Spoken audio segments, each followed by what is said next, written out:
జాగ్రత్త, మీరు కూడా ఇంటి మెట్లపై తరచుగా కూర్చుంటున్నారా? అయితే వాస్తు శాస్త్రం చెప్పే ఈ హెచ్చరిక మీకోసమే.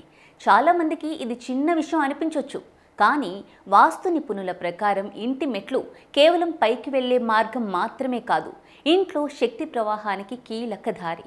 అలాంటి ప్రదేశంలో పదే పదే కూర్చోవడం వల్ల సానుకూల శక్తి ప్రవాహం ఆగిపోతుందని, ప్రతికూల శక్తి పెరిగే అవకాశం కూడా ఉందని చెబుతున్నారు.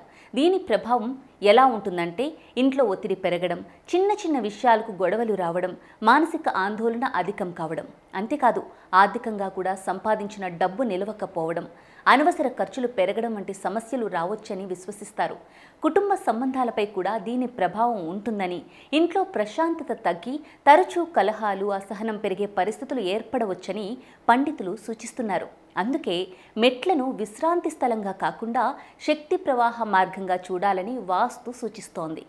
శుభ్రంగా ఉంచడం, అడ్డంకులు లేకుండా చూడటం, అవసరం లేకుండా అక్కడ ఎక్కువసేపు కూర్చోకపోవడం మంచిదని చెబుతున్నారు. గుర్తుంచుకోండి, ఇంట్లో చిన్న అలవాట్లే పెద్ద ప్రభావాలు చూపొచ్చు. కాబట్టి మీ ఇంటి శాంతి, ఆర్థిక స్థిరత్వం, కుటుంబ సౌఖ్యం కోసం మెట్లపై కూర్చోవడం అలవాటైతే ఇప్పుడే మార్చుకోండి.